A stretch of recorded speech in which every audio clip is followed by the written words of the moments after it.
Go. Everyone, welcome back to another episode of Sunday Talk. Got a good amount of questions today. We're gonna start off with a team that close to home, obviously, and a lot of my friends are bummed out about this one. Blazers obviously getting eliminated by the Nuggets. So there's a question. Stick with Dame, CJ, shop one of them. Comes from our boy Chase. What do you guys have to say about this one? Carson, I'll start with you. Yeah, I mean, I feel like you kind of have to stick with Dame. He means so much to the city. I mean, Dame, you'd like get a ton of assets for, but also like Dame's the reason you're a contender in the first place. And I think, CJ is like the one that has to be shopped. I mean, it's sad because like I love them together. And I know they love playing together, they're boys, but I love them the same way I love like Kyle Lowry and DeMar DeRozan. And it's like they were great together, but like, like there's a certain ceiling, like it's like conference finals. Like at best, you don't really see them, making a championship run unless, like a lot of breaks go by. And that's a big if like, like the Lakers getting injured this year, like something like that would have to happen.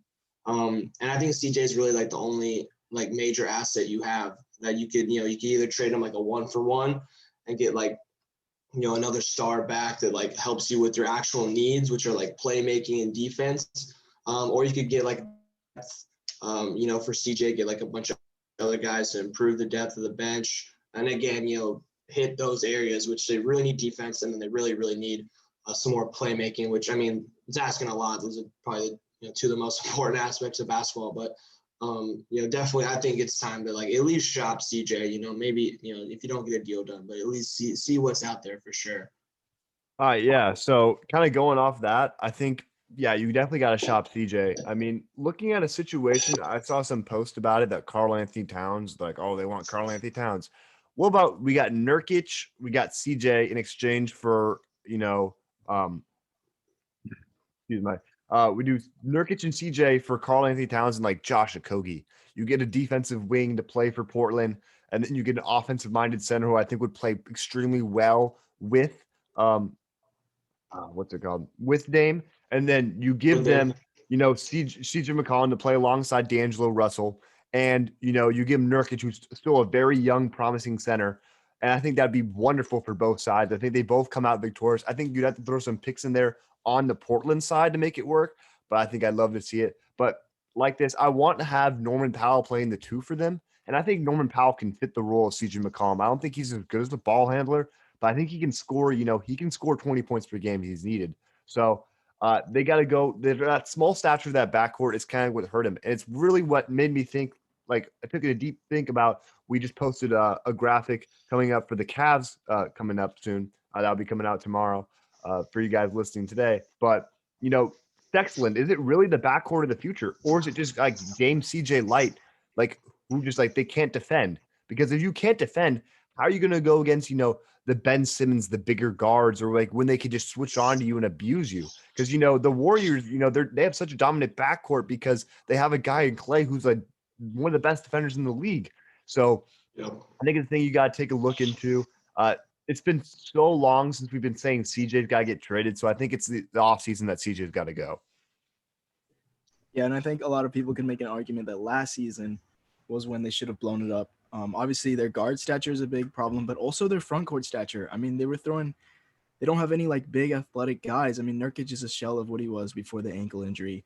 Cantor gets cooked on matchups, especially on Jokic. So they were throwing guys like Rocco at Jokic, which just is not going to work against, a 7'7" something athletic center in Jokic versus Robert Covington. So yeah, I think definitely shop around CJ, try to get an athletic big or like some type of wing that can defend and kind I of. like Cat, honestly. I mean, I do like that pairing. I mean, it is tough because Cat's like a pretty terrible defender too. But I mean, it kind of like, fits into like their kind of system. And I think they're just a better pair because it just space, because CJ needs the ball to, do what he does. But like Lillard and Towns can just like play so well off of each other. So many threes. Yeah. A lot of threes. Yeah, that'd be fun. I like that. Next question actually comes from my little brother Sebas. Do the Giants have a legitimate shot at making the playoffs? And as much as it pains me to say, because I'm a lifelong Giants hater, but They are obviously first right now in the division, and they've been playing. Why? Why you hate the Giants? Aren't you a Yankees fan? Because I gotta shit on my brother, bro. Okay, that's fair. that's valid. But like I actually kind of like the Giants team. It's kind of like it's scrappy. I mean, Kevin Gausman, a guy that came over a couple seasons back from the Braves, I believe it was from the Braves. It up this year, man. Like he's been dude, Cy Young season, bro. He just yesterday got his 7th. He's 7-0, balling. He is so nasty. They're like a game or two up on the Padres. Yep. They're doing better than the Dodgers right now. It's mad, but I don't think they win to the division though. I wouldn't lock them into the division. I think the Padres, they're going to go off towards the end and they'll take away. But like you're talking about, I mean, along with that pitching, you got Buster Posey, who, if it wasn't for guys like Tatis and Acuna, like you could make a case for him to be the MVP this year. Like the way that he's been so valuable for this team. You know, he's batting .333 this season, 22 RBIs. But just, solid contact hitter. He's always been a great defender for this team. Really kind of had a down year last year, the last couple of years, I think. And people were really thinking, like, is it time for him to go? Like, you got Joey Bart in the minors. It might be time to bring him up, maybe move him over the first base, but you still got Brandon Belt. But I mean, Brandon Belt and Brandon Crawford have been nice this year.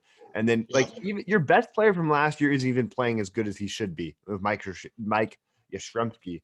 So I think there's a whole lot more like levels for this team to take. And if you have pitching, from Gosman, from Anthony DeFuscancy, all these guys just doing so well, I think it's the only thing that hurts is you play in the best division in baseball right now.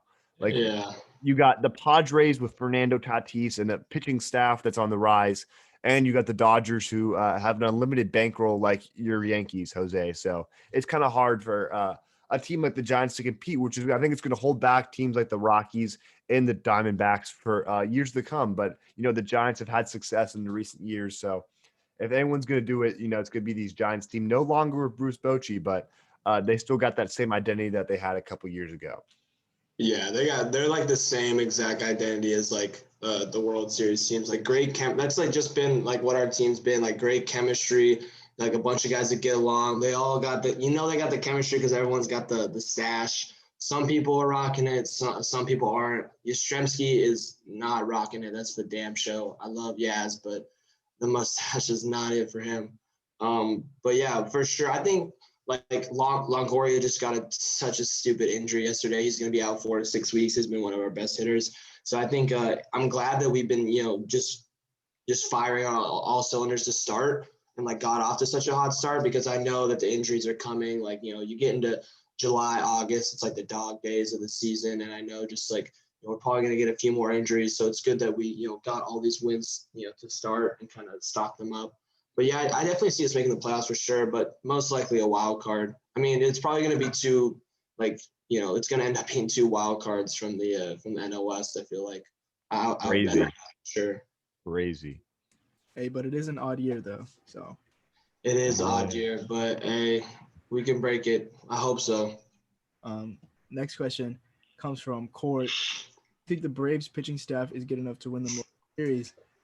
And I think this is kind of a question within a question, because World Series are really not necessarily won by pitching staffs. I mean, their roster overall is built pretty solidly. I mean, they've got depth at all positions. They've got young guys. Obviously, they've got a young star in Acuna, and the guy who broke out last year for them, Travis d'Arnaud. Obviously, they got the reigning MVP in Freddie Freeman. They've got stars at every position pretty much. But their pitching staff is pretty nice, bro. I mean, it's headlined by Max Fried, Charlie Morton, Mike Soroka coming back from injury, Touki Toussaint also coming back from injury. Right now, their 4 and 5 starters are Ian Anderson and Drew Smyly. Ian Anderson, a younger guy, but Drew Smyly's a decent veteran. I think it's a pretty good pitching staff. I mean, at least for the starters. I don't think it's got it. I mean, you got to look at the stats here. I mean, in terms of whip, Huascar Yanoa is the only guy that I think is a really solid player this year pitching for them. I mean, honestly, we got guys with plenty of potential on this team, like you're saying with Maxi Fried, but he's got a 5.12 ERA with a 1.552 whip, which is kind of hard to sustain. And, this team is such an offensive juggernaut. I mean, you got to look up, they gave up like 10 plus runs to the Mets the Mets, who give no run support this year to their, the best pitcher in the MLB this year, Jacob deGrom. I think, they also do play in a very good division as well. So I don't know. I mean, their bullpen also isn't doing it so well. Will Smith, their closer, he's got a 4.09 ERA with a 1.18 WHIP. Um, just I feel like they're about a piece or two away from really like making it something. I think you got to have a guy that can be more of a solidified ace for them. If they can go out there and find one of those, to kind of bump everyone down. Maybe the guy who's like pitching for them to move. That's the worst. Like Drew Smiley right now is at a 6 ERA. Maybe make him the long reliever. I feel like they might have some more talent in their farm. But whatever it's got to do, I think they got to get another pitcher or two, at least a starting pitcher and then another reliever. Because when it comes World Series time, I mean, if you throw your closer out there of a 4.09 ERA, I mean, who's scared of that? No, I want to backpack on that point. I had that exact same thing in my notes that like I really want them to go after like an ace, because I agree with you, Jose, that like you don't necessarily need like the best pitching staff to win a World Series. I mean, there's you can win with I mean, this team was like a game away from getting the World Series. It just ended up blowing a 3-1 lead against the Dodgers. This team is stacked offensively, and their pitching staff. I mean, their pitching staff's like Liam said, decent. But I really want them to go out and get an ace, because, kind of like what the Astros did, 2017, that went out, got Verlander. That was really like the missing piece, because I think, the rest of their staff is solid enough that I want to see them get carried by an ace like that. I think that we see that a lot of times with these World Series teams. Great offense and then decent pitching staff, but they're led by one guy that kind of, pushes them to the championship. I don't know who that guy's going to be. I don't know who's going to end up on the market, but whichever ace caliber pitcher shows up, the Braves got to be like first in line, because the Dodgers, Padres, I mean, they're going to vouch for them even though they're already stacked. The Braves need to be next. Whoever like ace is up there, they got to go out and get them, because I think that's the missing piece for them for sure. And then just kind of back you up, Jose. I mean, at the same time, Maxi Fried literally was a top 5 Cy Young guy last year with, Fried's nice, 7-0, 2.25 ERA. I mean, it's just unfortunate to see like this, but with baseball going on, who knows? There's no more foreign substances allowed, Trevor Bauer. But we'll see, though. I mean, I think you can always take a shift after the All-Star game. We see players, even in all sorts of sports, post All-Star game stats. Players can have a whole change around of how they're playing based after that little break in this little season. Because baseball, there's no breaks. You're playing, back to back to back to back to back. So maybe he just needs that rest to, get psychologically change himself and become a better pitcher. But I do think they need a guy to take the weight off him. Like you're saying, how the Astros went out there and got a Verlander. I don't know who it is in the MLB today, because I think me neither. But someone's gonna pop up. They always do. Like exactly once we get close to the deadline. Hear me out.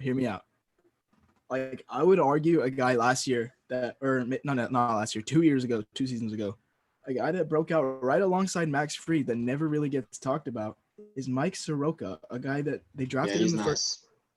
In 2019 was an all-star, put up a 2.68 ERA, starting 29 games and winning 13, had a 1.11 WHIP.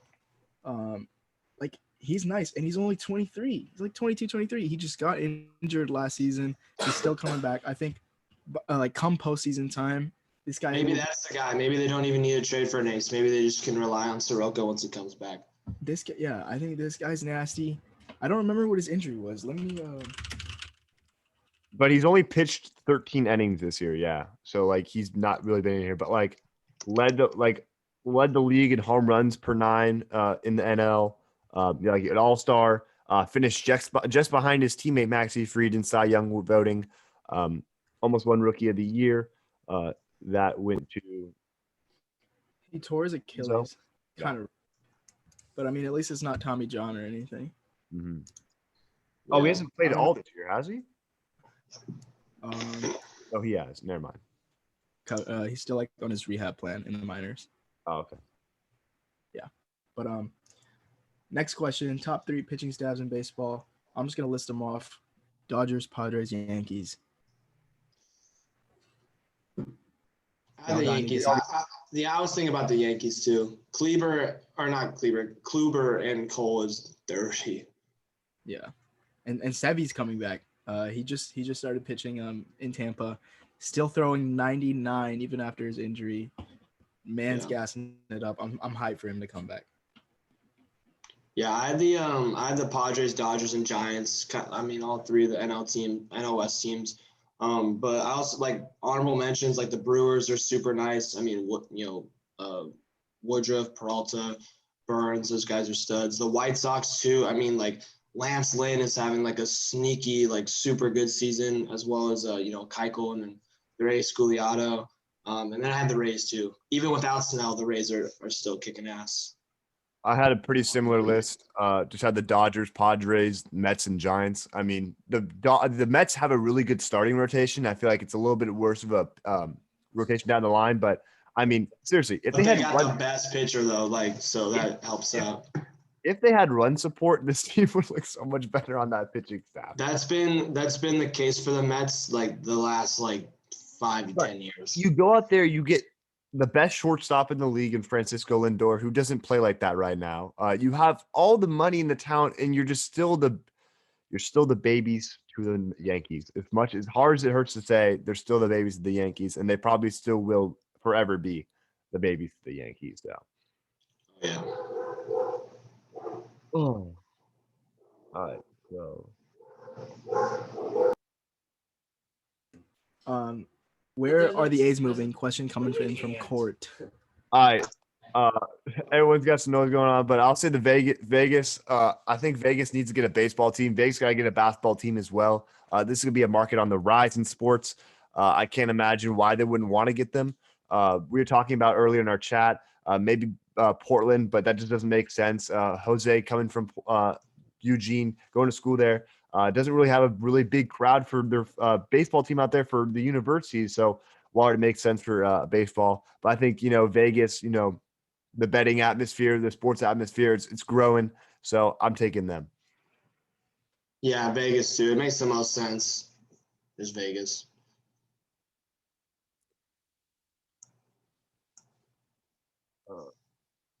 Okay, so next question, we got top 5 unwritten rules of baseball. I only came up with one because screw the unwritten rules. I've never even playing. I thought, oh my gosh, some of these are so corny. But the one I do like though, that I know most a lot of people probably hate. I enjoy if someone pimps a home run, let them do it. Or someone shows you up, let them do it, but come back, attack them, and or give them a little high cheese or a little inside cheese. I think that's the baseball equivalent of somebody dunking on someone in basketball, and then the next time they come in the lane, you're getting clotheslined, you're getting hard foul, just to know okay, you got us one time, but you're not doing that again. I think that's one thing I really love about baseball, and that's an unwritten rule I really like. But I don't know, the other ones, some of them are just so stupid, bro. And it's just I mean, I guess not stepping on the foul line. I like that one. I mean, respect for the foul line, but I don't know. Unwritten rules are so dumb to me. I mean, I think don't talking to the pitcher during the no-no is kind of a cool one. And I understand it though. You gotta keep your mental psyche. You don't want someone to throw you off, great game out there, you're doing so well. This guy's gotta be zoned in, throwing 90 plus mile an hour balls to these guys. They gotta be paying attention. I know it's a very controversial topic that came up with on the White Sox when they, hit that home run, the rookie Mercedes. I don't like, running the score up on a position player. That's just mean. If you're up that big, come on, don't just dog on them. But yeah, and also it's what do you want them to do? Just ground out. If you're putting in a player to pitch, you've given up, you do. Is the position player's pitching stats really gonna matter if he's given up? Yeah. Exactly. Let these boys reg. Let them get, because maybe that extra home run or that extra RBI they get off the pitcher, that's the one that can get them that contract incentive or something. Well, yeah. I mean, at the same time, it's they put a position player out there, go strike out. What sense does that make? Yeah, I understand. It's a two-way street. So. Yeah, exactly. And that's a lot of the rules, though. They're there's sides for both. They're both make sense. But I don't know. I just wish we didn't spend so much time just getting pissed about it. getting pissed about it and like going into like the nitty gritty about which ones like should stay or which one should go, and just like enjoy baseball. Like that's like this is the thing that I think just killing the game. There's just so much like controversy with it. Like just let the kids play, bro. Agreed. Couple I had from like back in my playing days was the umpire never wanted me to toss him the ball when I was catching. He always wanted me to put it in his hand. Like if I tried to toss it to him, he would straight just let it fall, which is stupid. Obviously don't steal bases when you're up big. It's just kind of like a respect thing. Yeah, that one, I 100% agree with that one. The hitting though, it's like get up there and hack, bro. But yeah, the stolen bases, yeah, exactly. Staying silent once the pitcher comes set. And then don't throw at guys' heads. Yeah. Okay. Also, another thing to add, I hate like the situation when they would walk Barry Bonds when it was like a bases loaded situation. Like, dude, that's out of that's just no confidence. Just straight respect. It is, but like have confidence in your ability, like to go out there and go against him. Because like really, like I'd get pissed at my team if they did that. Like, okay, like, and then they allow them to have that run that can help them make a comeback. Like, come on. Like, of course, Barry Bonds is one of the greatest baseball players of all time, but like you can't shy away from a challenge. Yeah, I feel that. That's just how dirty he was, though. Like they like felt walking him because like they didn't even think like an out was an option pitching to him. Like that's so insane. Ridiculous. Trout could never. I mean, they would never do that with Trout. Like NBA defenses play stars. Like they will let the star beat you and kind of force the other guys to kind of make a play. You know. Mm-hmm. Yeah. Exactly.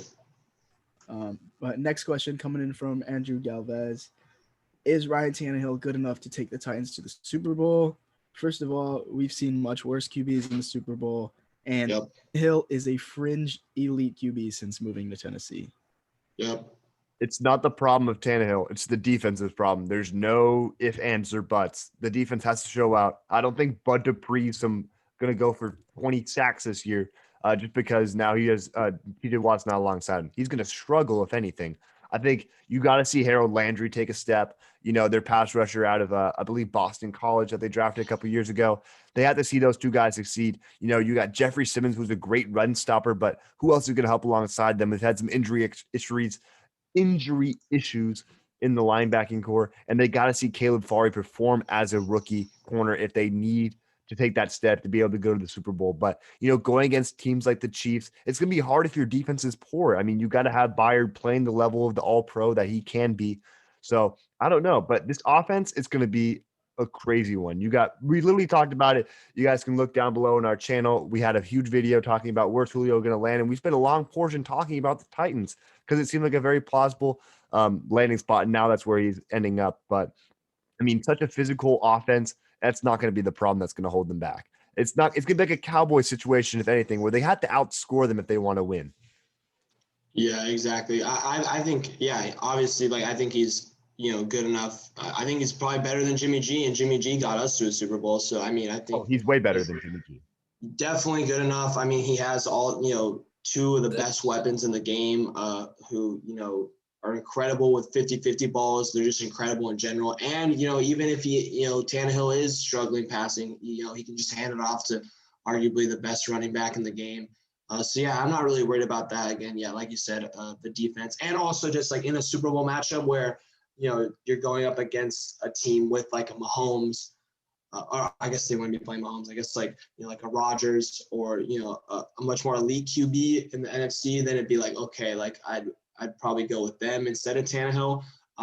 But I think for sure, like this Titans team, if they got to the Super Bowl, I would not be surprised. And I definitely don't doubt Tannehill at all.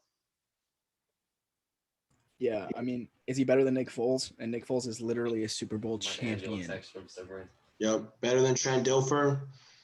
And it's just like, because I mean, he's good. Like he's actually really, really solid, and he's got these incredible weapons. Like Julio as a wide receiver too is insane. I mean, it's not the same Julio, but I mean, it's still probably like 75 to 80% of what he was. Yeah. And Julio's going to be rejuvenated to the man. He just got to get healthy, and he's going to get rejuvenated, new spot.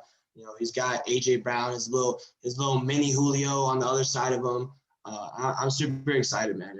It's gonna be fun. I still think the Colts are like on the same level though, just because overall their roster is like a lot better. But Titans are gonna be fun, man. Fantasy wise, woof. Yeah, definitely looking at Tannehill back now more than ever. For sure. But Jose, next question. Next question coming in also from Andrew Galvez. Lakers. Shout out Andrew, man. I mean, it's kind of a similar situation to the Blazers. I mean, their bigs really just like screwed them over. Obviously, AD got hurt and they couldn't really come back from that. But I think they're really missing JaVale McGee right now. They're missing, some big men that can play. Shout out Drummond for being terrible. But we're also going to detail this question. We'll be drawing a Lakers graphic coming soon this week. We'll be talking about it. Carson might be handling that snippet, so we'll see what he has to say. But I think the Lakers, they got to cut ties with a lot of their guys. Montrezl Harrell, they really made him useless in the playoffs. Like, why weren't they freeing Harrell? Dennis Schroeder was nothing in Game 5, literally nothing because he had 0 points. I feel like they just got blowed up. Kyle Kuzma, you can send him to the Shanghai Sharks. He's terrible. He's my least favorite player in the NBA. I think he's super inefficient. He's completely overrated, and all he cares about is his social image. He's got to get traded somewhere. I think you can still get a decent value for him. I think you can still get, like a 30th overall pick for him. I think because he shows enough to warrant that. Like when he when he actually does good, it's like damn, like you can see the potential. But exactly, I think it was in the play-in game. He had like 10 rebounds against the Warriors, and like he was like playing hard out there. But like at other times, like you can't win playoff games when your guy's shooting 1 for 11 from the field. That's just inexcusable. And yeah, he's gone. It's just a frail power forward that he needs to put on some weight, or he needs to become quicker and play a small forward position. Yeah. I have them. I really want them to get like a legit like third scorer. I think Schroeder was supposed to be that, but Schroeder proved that super inconsistent. He's really not a good 3-point shooter. He's actually like a pretty shitty 3-point shooter. And I really want them to pursue D Rose. I know D Rose really likes it in New York. And I'd probably bet money that he'd re-sign there, but I think D Rose would be the perfect fit. And it would just be so fun to see like D Rose and LeBron on the same team, just for like, to see D Rose, compete for a championship. The basketball fan in me and like the D Rose like fan, just seeing that would be so awesome. And I think he's like legit would be like super important to their team. A consistent third scorer that, if AD or LeBron goes out, he's someone that can pick up the load just a bit and score, and just helps their spacing. And that's another thing I have. They just got to improve their spacing, man. Especially with Drummond, their spacing is so terrible, and just not good enough to, compete in the playoffs, man. Even when those two are healthy, when their two superstars are healthy, they just need more spacing because it looks on offense, they look so terrible at times. I would have loved if LaMarcus Aldridge never had a problem, and instead of signing with the Nets, he went to the Lakers instead of Andre Drummond. I think that would have been way more valuable because the guy who can step out and hit those 20-foot shots. I think Rudy Gay too. I mean, speaking of the Spurs, because like he can stretch it. He'd kind of be like that Cavs Jeff Green, player for them. Exactly. So I thought, but yeah, more spacing, more scoring. Yeah, I mean, they're really missing also Jordan Clarkson right now. I bet they wish they still had. Yeah, they would love Jordan Clarkson right now. Or they would love a lot of those young guys they got rid of. Brandon Ingram or Lonzo Ball. Hey, but I would, at the end of the day, it's like I'd rather have LeBron and AD. Even though all those guys, like if you could have kept one of those guys, it'd be so clutch. But like, of all of them, they just traded Kuzma when he was decent. They kept Kuzma out of all of them. I know. They literally kept the worst one of the three. Dude, you picked the worst one. Yeah. Even Lonzo would like help them out. I mean, Lonzo turned into, a really solid 3-point shooter. Even Josh Hart would help him out. Like literally all the dudes they traded. Every single one. Even Mo Wagner, I think, would be better than even Isaac Bonga, bro. Who fucking knows? Kyle Kuzma out there. But yeah, last question coming from our very own Liam. Is Trae Young underappreciated at this point? I think underappreciated is an understatement. I think he's overhated just because he's out here cooking teams and fans are mad about it.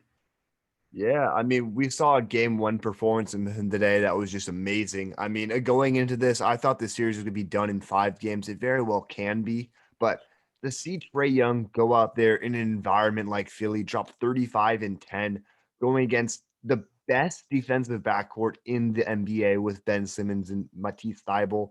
I mean, why was Danny Green playing the fucking lick out there? He was horrendous. Matisse Thybulle should be the guy closing the game for them going against Trey Young. And then, Bogey was still playing well. This is a really solid Hawks team, but it would be nothing if Trey Young wasn't out there. I mean, today he wasn't being, the foul searcher himself. He was really getting fouls that were actually hard fouls on him. And he was going against, the Giant and Joel Embiid, who's one of the biggest, big men we have in the league. And, such a And one of the best defenders. He's like one of the best big men. Such a force down there defensively. So I'm so happy that Trey Young's doing well. I actually ordered myself a Trey Young jersey today. So which one? The black ones? The white one. I'll show you. You give your speech now. I'll show you. Like the white, like kind of like McDonald's color ones, or like the I gotta pull it up real quick. Oh, for sure. But I agree with you guys. I think it's just overhated. I think similar to how like James Harden was kind of overhated a few years ago, just because of his play style and how he, searches for fouls, which I think is pretty ridiculous. Just because that's been a part of the game for a while. Yeah, it can be frustrating because it's like, come on, like just play it. But I feel like people took his play style and like, oh, I hate his play style, so I'm going to call him trash. But it's like, no, like he is legit. He's showing you right now that he's rising to the occasion in his first playoffs. He's, showing why he's a freaking superstar. He's a maestro in pick and rolls. And you just really can't, he's a defensive nightmare just because, he can, as soon as he crosses half court, he's a threat to, pull up and drain a three. And then he knows exactly what to do in pick and rolls. He's an incredible passer. I think something that, doesn't get talked about as much as it should. Incredible passer. And he's just fantastic, man. And yeah, definitely overhated. I think we need to appreciate how good he is, even though, play style might be a little annoying. He might, jack up a little too many, random threes. But to me, he's like Steve Nash with like Curry's shot selection. And it's like, which is an incredible, like that is incredible, man. He's blown me away. He's been doing this though, like ever since he came to the league. Like he kind of struggled his first half of his rookie season, but since like the second half of his rookie season, like he's been that dude. He's been really good. Now he's finally got the team around him, and they're gonna be scary for at least the next 2-3 years, man. They got so much offensive firepower. Hey, hold up. Shout out the Trey Young jersey. I got this one right here. Pretty heat. But those are nice. But no, like you're saying, it makes the Luka Doncic trade not look too bad. I think Luka on that team would be disgusting though. Like farther than the playoffs than Luka. He's won more playoff series than Luka. Exactly, which is crazy to see. But who knows with this Hawks team if they pull up an upset and they get a star, go to that team, they could get a guy like Paul George because if the Clippers don't win next round, I think they leave. I know everyone's like, oh, they lost in the first round. If they don't make it to the Western Conference Finals, I consider it a bust of the year for them. Well, they have a lot of assets, man. I think Bogey is like the guy to pair with him. But you're talking Reddish. About Collins, Herter, Reddish, Hunter. Even Capella, you can look for someone that gives you like 80% of what Capella does. They have a lot of assets. Dude, the Hawks are super fun. I think Philly's going to bounce back though. But also real quick, Ben Simmons, I'm a huge Ben Simmons defender. I'm an advocate for Ben Simmons, but he needs to stop ducking smoke and he needs to defend Trey the whole game. We need to see that. Don't put Danny Green. It needs to be Ben Simmons or Thybulle, one of those two on Trey the whole time. I don't know if they can put Simmons on him. I like Thybulle better. Thybulle, yeah. Let Ben Simmons roam. Yeah. Who's Ben on then? Who was he guard? I didn't get to watch. I'd put Bogey on him. Yeah. Thybulle was that's what I was about to say, Bogey. When I watched it. A fucking dagger today. That like little sidestep pickup. Oh my god. Cold. The Europeans, man, they don't play around, bro. They're not scared of anything. Hey, literally, Time. I posted about that like 2 weeks ago on the Instagram, like talking about how Capella and Bogey were such a good dynamic duo, and then Trey Young's just come out of nowhere and really kind of pushed them to the side. I mean, the supporting cast really hasn't scored a lot in the playoffs. I think Bogey's only averaging like 14 a game, and Trey Young's just carrying the offensive load. But they're balanced. They got a balanced scoring attack, man, because Trey Young's dropping like 30, and then like Bogey, Hunter, Capella, they're all giving you like 10 to 15. And then Danilo, terrible haircuts, doing decent maybe. And even Lou Will is like stepping up a little bit too. He's like a terrible playoff player, but he's giving you like 10 to 15 points off the bench sometimes.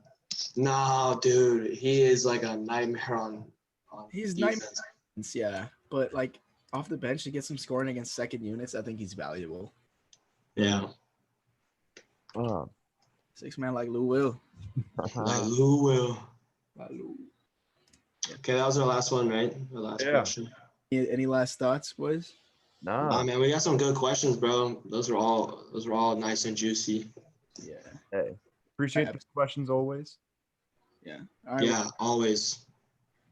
Thank you to everyone that submitted a question. We'll see you guys next week with another Sunday talk. Stay tuned for more episodes throughout the week. We got our 2012 redraft coming soon, so stay tuned for that. Stay tuned. Peace.